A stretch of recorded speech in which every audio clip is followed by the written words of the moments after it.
So congratulations on the film. Wonderful to have a chance to talk to you about it. And The Exorcist is a film that's kind of stayed with me for life. And it came out when I was 10 years old. I should not have seen it when I was 10 years old, but I did because I had a babysitter that actually took me to see it. Shouldn't have done that. But anyway, henceforth, I cannot ever stop thinking about this film. And I think it got me so nervous about seeing horror films going forward that I really get freaked out by them. And I wanted to know from you first, before we start talking about this film, what is it that you look for when you choose your subjects for the films that you want to make? Well, as I like to say, I don't choose the subjects for my films. They tend to choose me. And I think it's not, I think no project has been more obviously that way than this particular one, because in fact, I was not at all planning on making a film about The Exorcist, but I was touring with 7852, the film that I made about the psycho shower scene in 2017, which was also at Hot Docs.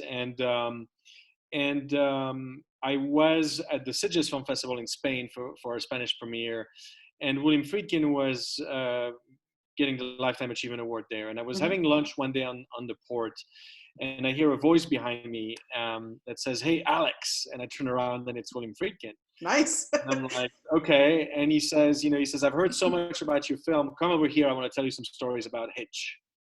I'm like, okay, great. So I'm joining him, and he takes my phone and he gives me his email address. And he says, I want you to send me the film right away. I said, great. So I sent him the film, and then this few hours later, he sends me this just gushing email, how much he loved 1752. And he says, when you're in LA next time, I want to buy you lunch. I said, great. So 3 weeks later, I was in LA. I'm having lunch with William Friedkin, and the conversation switches very quickly to The Exorcist. And he starts talking about his archives, and he said, if you wanted to have access, I'd give you access. Amazing. And I said, well, what do you mean? What do you mean? And he said, why don't you read my autobiography? And if you find an angle, just let me know. Yeah.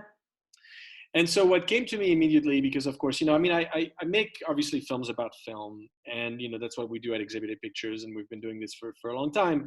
But they're not making of documentaries. They're not behind the scenes documentaries. They're films about the meanings and the deeper resonance of film and the process of filmmakers and all of that. That's what excites me as a filmmaker, Sure. And so what came to me immediately is what I wanted to do really is kind of use the Hitchcock-Truffaut model of interviews, but instead of going over his entire filmography, the plan would be to go and over a number of days in a series of interview sessions to completely crack open The Exorcist, get into his process as a filmmaker, talk about art and music and all of these things, and not even mention special effects because, first of all, it's been really well documented, but secondly, really, who cares? Right. I wanted to get to the heart of William Friedkin's The Exorcist. And so this turned into an epic 6-day interview.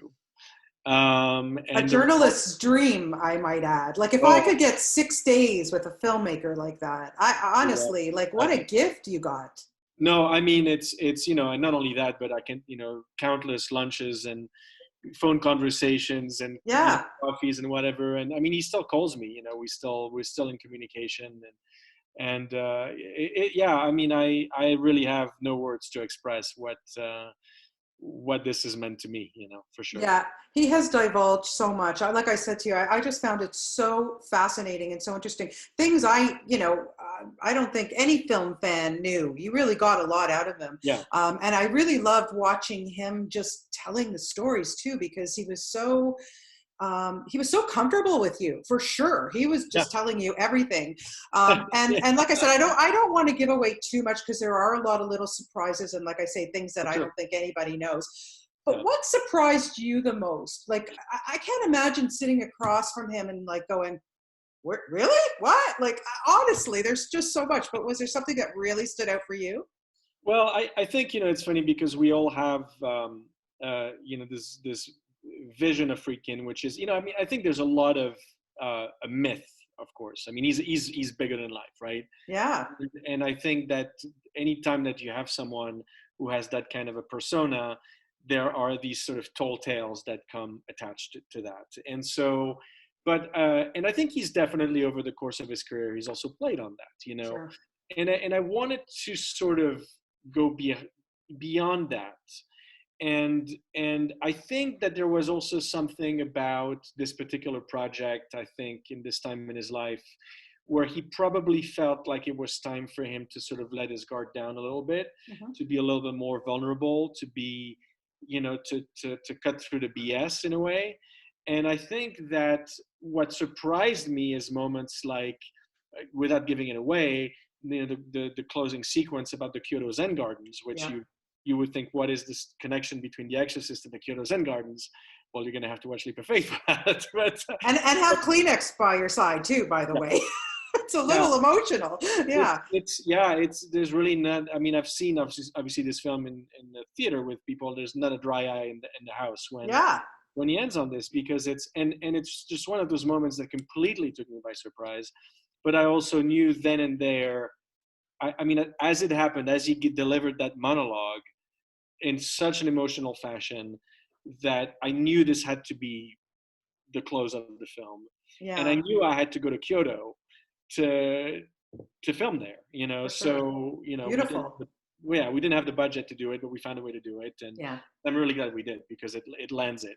Oh, absolutely, absolutely. Like we were saying, there's just so much that's divulged. So I can't even imagine what you must have left on the cutting room floor. You probably could have done like, 6 films about William Friedkin, I'm sure.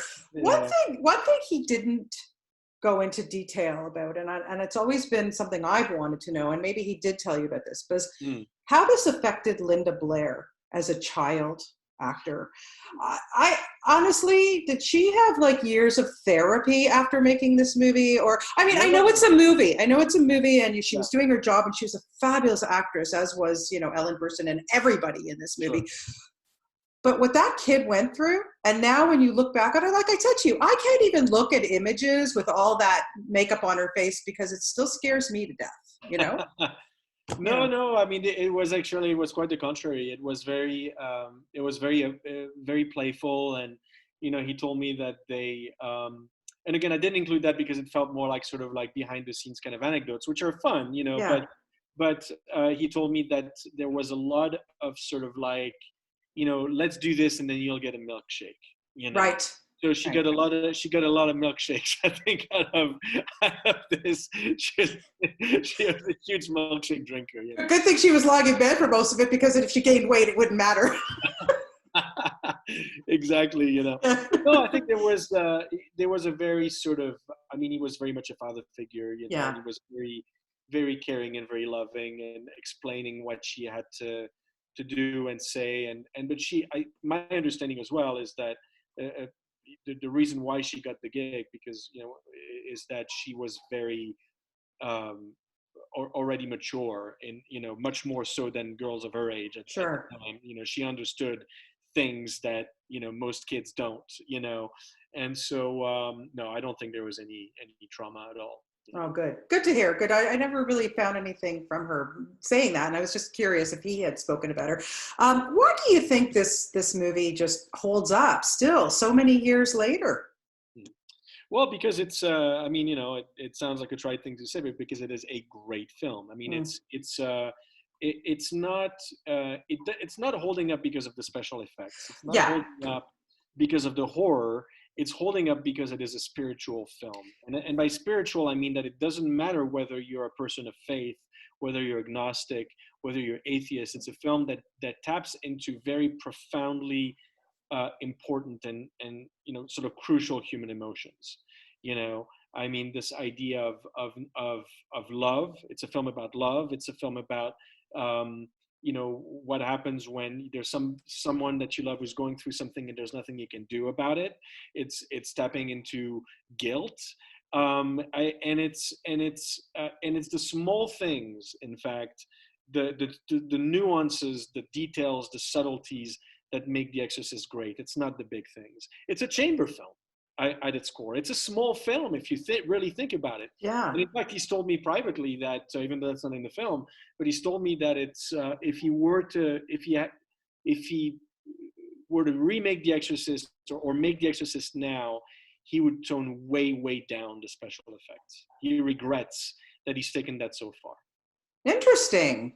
Yeah. But you kind of needed it. Well, looking at what it is now, what that film is, there's no way you could have done it without her turning into what she did. And it, I mean, it obviously adds to the horror and the fear, sure. Sure. But that's very, very interesting. Yeah, I mean, he's he's such a fascinating, man, and I just love the way he thinks, and he has such a depth of knowledge. Obviously. Yes.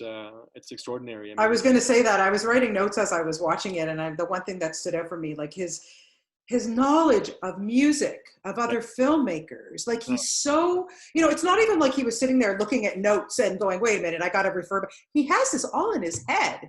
Yeah. That's amazing. Yeah. No, totally. It's he's remarkable. Yeah, I just honestly, like, anytime I have the opportunity to just go visit him, or I just want to just sit back and listen to whatever he wants to say. Oh, yeah. So, yeah. How did working on something like this and having this kind of access to him change you as a filmmaker?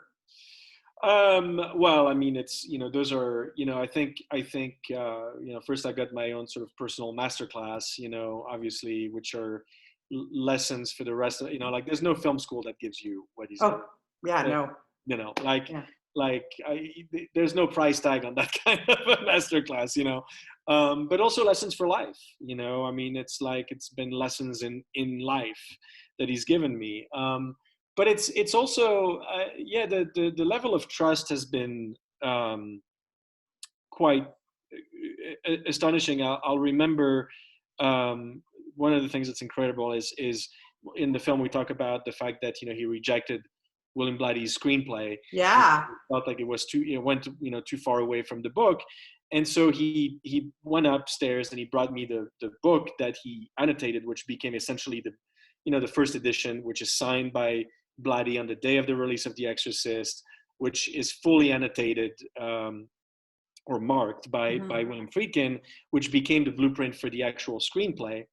And so, obviously as a film fan, I'm looking at this book, which is it's like the Bible, and I'm getting these chills, like I'm goosebumps. Sure. And then I say, Billy, is there any way that I can scan those pages? Because I would love to show some of them in the film. And he said, just take it with you and bring it back whenever.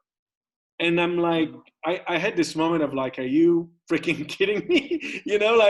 And I'm looking at Carrie, my producer, and we're looking at each other, and we're like, okay, so I took the book, I wrapped it in my shawl, and we had rented an Airbnb for the crew for that first wave of interviews, and I went back there, and I'm freaking out. I'm like, they went to get groceries. I stayed in the Airbnb with the book. Because you're responsible for it, yeah. It's invaluable, and so I slept with the book. And I woke up the next morning, and it was the sun was rising, and I'm sitting on the edge of the bed, and I'm holding the book, and I'm sort of going through the pages, and I'm like, how did I just get here? Like, what exactly happened? Amazing. It was completely surreal. Yeah. So now that you've had this experience, honestly, I don't even know how you can top it. But if you could pick another filmmaker that you could just sit with for a week, who would you choose? David Lynch. Oh, yeah. No, well, that would be cool. So I will say something. But again, it's sort of off the record. But I'm working on a Lynch project right now. It's nothing to do with this. But okay. And it's a very, very, very unique Lynch project. Wow. There's nothing, because obviously there's been a number of documentaries made about him, but this one is nothing like what you would expect. So well, now I'm all excited for the next one. Yeah, but anyway, I wanted to just thank you for your time. I could talk to you for hours and hours, but this is just so fascinating. I absolutely love this. Any lover of The Exorcist, or just a film fan in general, cannot miss this film. And I'm sorry that you can't come to Toronto and talk to us live, but not this time, but next time for sure. And I just wanted to thank you for your time, and And yeah, I'm going to promote the heck out of this movie. I loved it really so appreciate much. it. And, Thank you. and thank you for scaring me again. I totally appreciate that. Anytime. Thank you so much. Have a wonderful day. You too. Okay, Bye-bye. thanks, Peter. Bye-bye. Bye.